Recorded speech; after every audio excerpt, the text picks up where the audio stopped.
First graders, happy Thursday. Ghouls don't scoop ice cream, or do they? Chapter 9. 2 chapters today. Ghoul Fools. The 4 friends didn't slow down until they reached the cemetery. I can't run another step, Lisa panted. I think we're safe now, Melody said. Eddie kicked at the iron fence surrounding the cemetery. I don't understand why we were running in the first place, he said. We were saving you from Scout, Lisa told Eddie. Eddie laughed.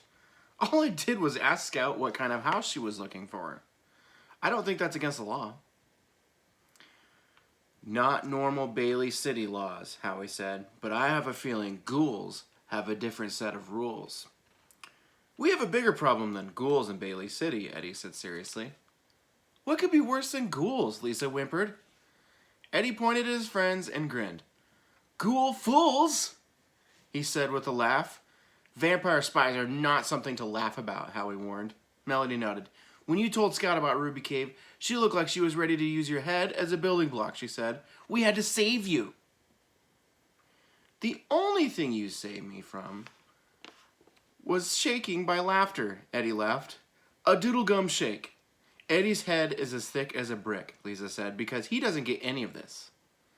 Mrs. Jeepers' batty relatives have sent their ghoul to search Bailey City for the perfect bat cave, Howie explained to Eddie. Her name is Scout, and she thinks you know exactly where that perfect vampire home is. She'll hunt you down and make you tell her about Ruby Cave. Ruby Cave isn't a secret, Eddie argued loudly, and I'm not afraid of ghouls, fools, or vampires. Lisa slapped her hand over his mouth before he could yell anymore. I'm sure Scout would be delighted to make you her afternoon snack, she told Eddie, but we can't let her do that. Eddie jerked away from Lisa's hand. Picture.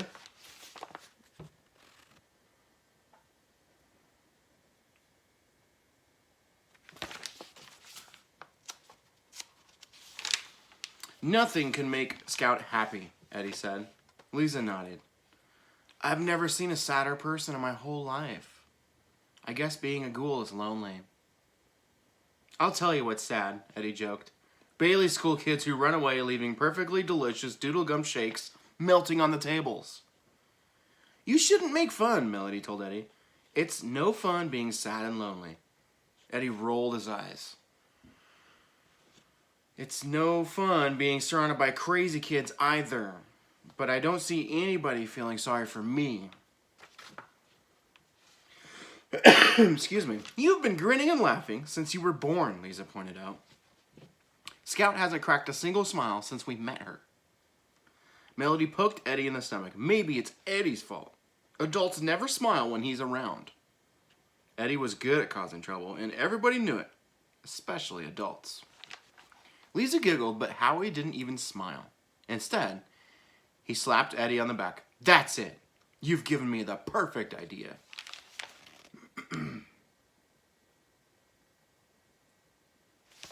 Chapter 10. Operation Eddie. Excuse me. Howie didn't wait for his friends. Instead, he marched back down to the sidewalk. Eddie, Melody, and Lisa had to hurry to catch up. Wait a minute, Melody said. You're going the wrong way. Lisa grabbed Howie's arm. We don't want to go back. Scout will get Eddie. Howie shook his head. We have to go back, he said, before it's too late. It's already too late, Eddie said. Your doodle gum shakes have melted to nothing but milk mush by now. I'm not talking about milkshakes, Howie said. I'm talking about saving Bailey City. What can we do? Lisa asked. Scout is a powerful ghoul. If what you think is true, Melody added, then we should be running the other way. There's nothing 4 normal kids can do to scare away a vampire spy. You're right, Howie said. We are? Lisa said in a squeaky voice. Howie nodded. Absolutely. That's why this situation calls for Operation Eddie. It was a well-known fact that Howie wanted to be a doctor when he grew up. And Eddie was sure Howie was ready to start practicing on him.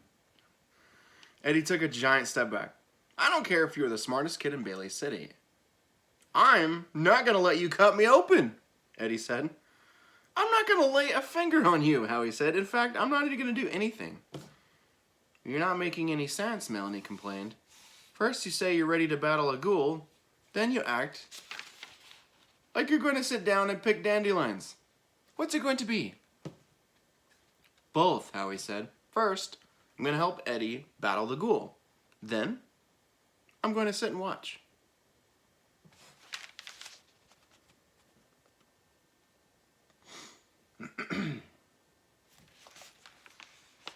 Now, wait a minute, Eddie argued. I don't even believe in all this ghoul stuff. Why should I have to do the dirty work? Because, Howie explained, you came up with the idea.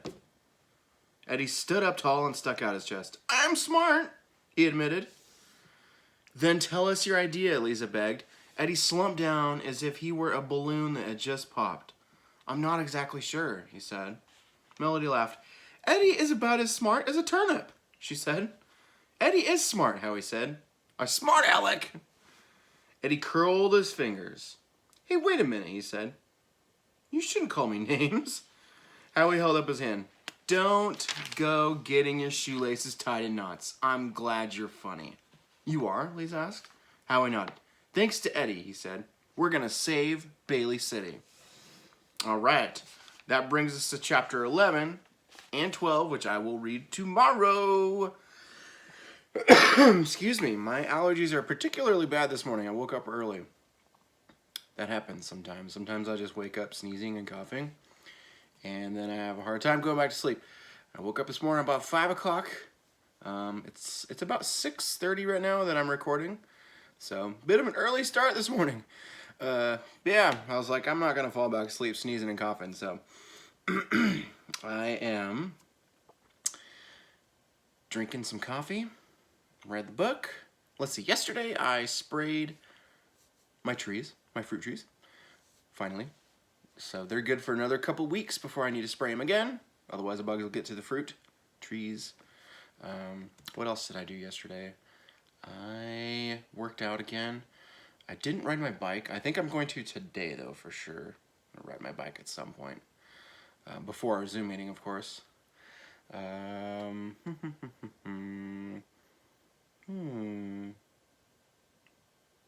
that's about all I know right now, honestly. Oh, I did email your parents about packets. Packets will be ready to be picked up tomorrow between 9 and noon. I told them the time in the email, so don't worry about remembering this video. Also, if they're not able to come and pick up the packets tomorrow between 9 and noon, they can come on Monday between 5:30 and 6:30 at night, in case they're working during the day. If neither one of those times work and they need a different time to pick it up, let me know. Just send me an email and we'll figure it out. I hope you have a good day. I will see you at tonight's Zoom meeting. Tonight, for our Zoom meeting, you don't need a piece of paper or pencil. We will be doing an activity, but I will let you know what it is when we have our meeting. I hope to see you there. Have a good day.